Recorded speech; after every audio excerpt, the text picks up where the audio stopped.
A paralisação dos caminhoneiros que aconteceu em maio deste ano de 2018 durante 11 dias consecutivos quase levou o país a uma crise nunca antes vivenciada na atualidade.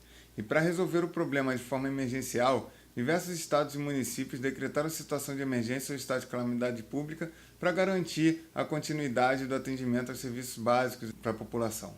No Sul, por exemplo, a Defesa Civil não homologou os decretos dos seus municípios por interpretar que o cenário não era característico de desastre. Já em Minas Gerais, segundo informações, a Defesa Civil reconheceu os decretos dos seus municípios. E também tivemos estados que decretaram situação de anormalidade, como foi o caso, por exemplo, de Mato Grosso do Sul e Pernambuco. Nós vimos em diversos sites da internet notícias com o seguinte título: Defesa Civil de Santa Catarina não reconhece situação de emergência. Sai daqui. Sai. Bom, e foi exatamente isso que nos levou a gravar esse vídeo. Será que a Defesa Civil de Santa Catarina agiu corretamente em não reconhecer os decretos municipais? Então, quando e como o município ou o estado pode decretar situação de emergência ou estado de calamidade pública? É sobre isso que nós vamos falar aqui. Me chamo Denis e seja bem-vindo à TV Portal Defesa Civil.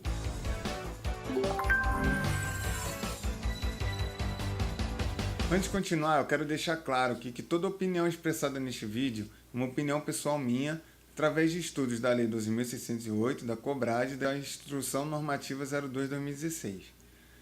Mais para frente, nós vamos publicar vídeos detalhados sobre cada um desses temas, principalmente as legislações e regulamentações e os conceitos.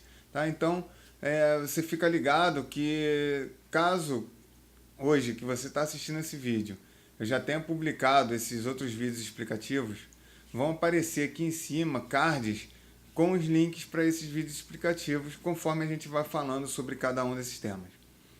E também é importante você saber que eu, em momento algum, consultei as instituições estaduais ou municipais para saber maiores informações sobre cada uma delas, sobre o que levou elas a reconhecer ou não os decretos. Nós fizemos algumas consultas na internet, foi onde nós encontramos, por exemplo, a nota emitida pela Defesa Civil, pelo governo de Santa Catarina. Recebemos também de alguns colaboradores decretos de alguns dos municípios de Minas Gerais, que foi tudo isso que serviu como base para a gente chegar à conclusão final desse vídeo. E olha aí, se você ainda não se inscreveu no nosso canal, clica aqui embaixo no botãozinho vermelho, enquanto eu estou falando aqui, e vai aparecer logo em seguida um sininho. Você clica nesse sininho para ativar as notificações, que assim que a gente sempre fizer uma nova publicação, você será informado. E também não deixe de dar o seu like. Mesmo que você goste ou não do que a gente falou aqui, dê aí o seu like, dê sua opinião, que para a gente é extremamente importante essa interação, essa participação toda. Tá? Então vamos voltar para o tema do nosso vídeo. Se você não atua na área de proteção e defesa civil, é importante que você saiba que no Brasil existe uma codificação que classifica todos os possíveis desastres que podem acontecer em território nacional. Essa é a COBRAD, Classificação e Codificação Brasileira de Desastres. E nela, por exemplo, situações como paralisação, greve e desabastecimento não estão classificados como desastre. Desastre é o resultado de eventos adversos naturais, tecnológicos ou de origem antrópica sobre um cenário vulnerável exposto à ameaça, causando danos humanos, materiais ou ambientais e consequentes prejuízos econômicos e sociais. Também existe uma instrução normativa que regulamenta quando e como os municípios e os estados poderão fazer suas decretações. Ela é a Instrução Normativa 02/2016, que estabelece os procedimentos e critérios para decretação de situação de emergência. Situação de emergência é a situação anormal provocada por desastres, causando danos e prejuízos que impliquem o comprometimento parcial da capacidade de resposta do poder público do ente federativo atingido, ou estado de calamidade pública. Estado de calamidade pública é a situação anormal provocada por desastres, causando danos e prejuízos que impliquem o comprometimento substancial da capacidade de resposta do poder público do ente federativo atingido, e para o reconhecimento dos decretos pelo governo federal. Então, a Instrução Normativa 02/2016, em seu artigo 1º, já deixa bem claro quando o município ou o estado pode fazer sua decretação.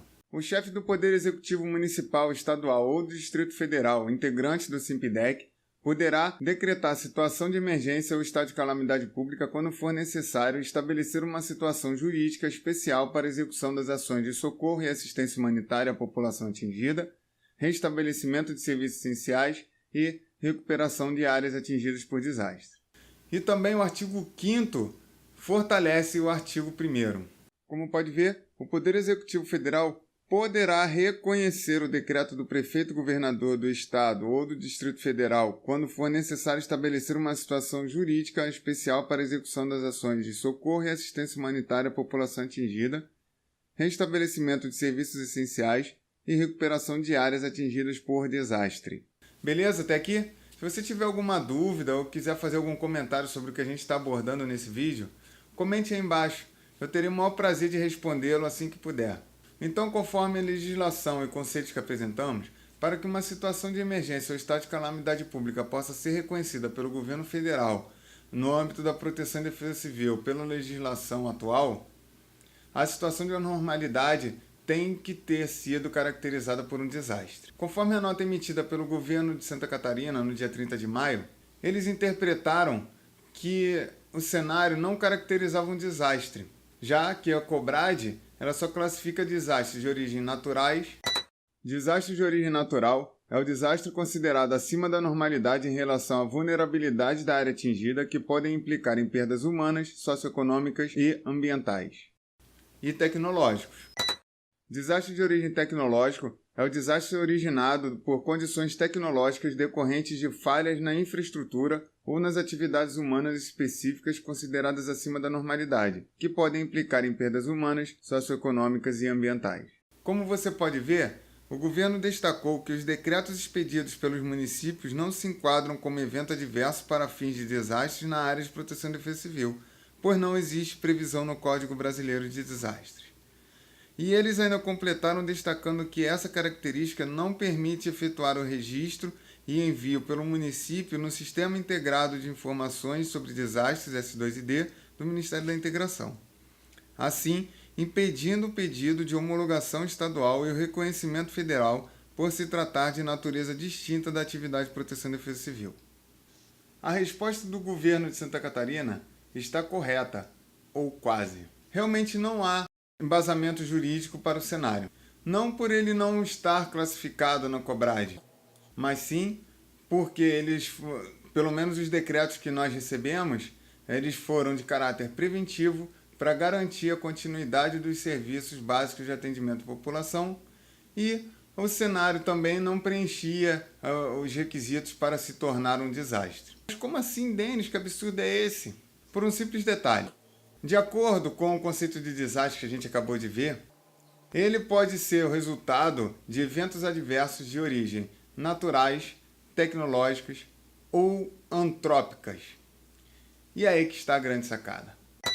Desastre de origem antrópico é o desastre decorrente de atividades humanas, predatórias ou consideradas acima da normalidade, que podem implicar em perdas humanas, socioeconômicas e ambientais.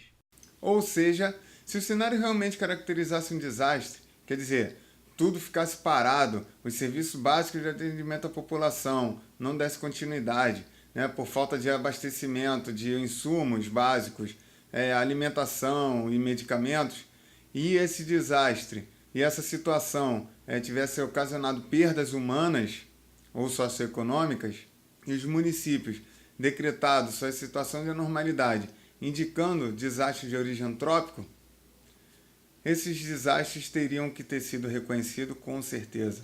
O governo estadual e o governo federal teriam que homologar e reconhecer esses desastres de qualquer forma, mesmo ele não podendo ser registrado no S2ID, já que isso está previsto na legislação atual. Esse que é o grande problema, na verdade, ou não, das legislações e das regulamentações. Os caras criam elas de qualquer forma, não detalhando, deixando um monte de brechas que podem ser exploradas. Então, no âmbito jurídico de proteção e defesa civil, realmente esses decretos não poderiam ser reconhecidos nem homologados. Os estados que homologaram ou decretaram situação de anormalidade baseando-se na Instrução Normativa 02/2016 erraram feio.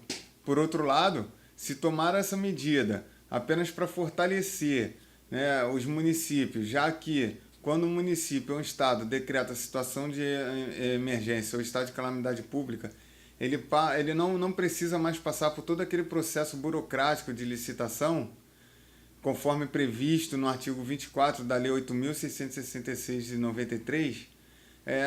Então, nesse caso, os estados agiram corretamente em tomar essa postura, né? Apesar de que também a Defesa Civil de Santa Catarina, por exemplo, não reconheceu os decretos dos seus municípios, mas em contrapartida eles criaram um gabinete de crise e que dali gerenciaram toda essa situação, né?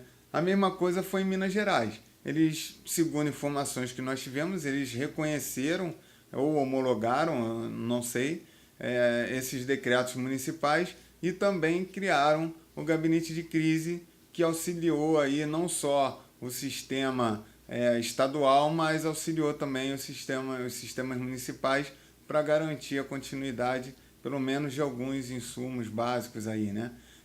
Como a gente, se você ver aí o nosso primeiro vídeo do nosso canal, você vai ver que a gente fala justamente sobre isso num dos vídeos, numa das notícias que a gente coloca, justamente falando sobre a atitude das defesas civis estaduais em divulgarem vídeos falando, pedindo aos motoristas, os caminhoneiros, que deixassem passar pelo menos as cargas básicas e essenciais que estavam identificadas na frente com um adesivo, né? Então, isso tudo foi tomado através de um gabinete de crise que foi criado ali para poder gerenciar essa situação. Então, na verdade, a Defesa Civil de Santa Catarina não errou em não reconhecer esses decretos, né? Mas também não quer dizer que o Estado de Minas Gerais tenha errado também em reconhecer, né? Tudo é questão de entendimento jurídico, é aquela história. A gente está falando aqui de lei, de legislação. Quando a gente fala do âmbito jurídico, tem correntes, cada corrente interpreta de uma forma, entende de uma forma a lei, e cada um defende o seu embasamento.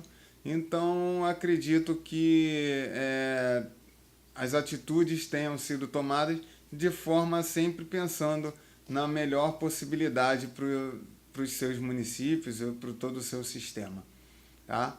Essa foi a minha avaliação pelo ocorrido. Eu tenho certeza que esse é um tema que gera muita polêmica, gera discussões e debates, e nós estamos aqui para isso mesmo. Esse é o nosso objetivo, a gente debater e explorar essa grande área de atuação da Proteção e Defesa Civil. Espero que esse vídeo tenha contribuído para você aí, para suas tomadas de decisões no âmbito municipal ou no seu estado, né? Já que a gente aborda umas situações que eu já vivenciei algumas coisas aqui na minha cidade e eu nunca tinha me deparado com isso, né? Realmente, essa questão de desastre de origem antrópico foi uma novidade para mim. E aí eu tentei até buscar se já teve algum desastre reconhecido de origem antrópica e não encontrei.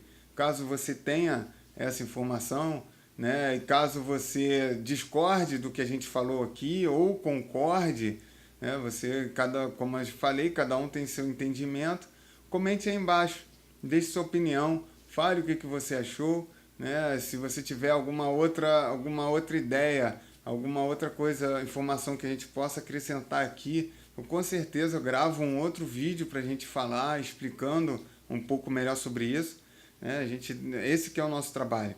A gente tem que fazer isso para, quem sabe, daqui a algum tempo a gente está auxiliando, né, ou contribuindo para o Sistema Nacional de Proteção e Defesa Civil, fortalecendo a legislação que regulamenta a proteção e defesa civil aqui no Brasil. Tá? Agradeço por você ter assistido esse vídeo até aqui. Não deixe de nos seguir também lá no Facebook e no Instagram, né? Nós estamos nessas duas redes sociais também, que no Instagram, por exemplo, nós vamos começar a desenvolver um material específico para aquela rede social, já que eles também lançaram agora a IGTV, onde a gente pode publicar esses vídeos lá, com vídeos de até 1 hora de duração, tá? Então, eu agradeço, Um grande abraço e até a próxima.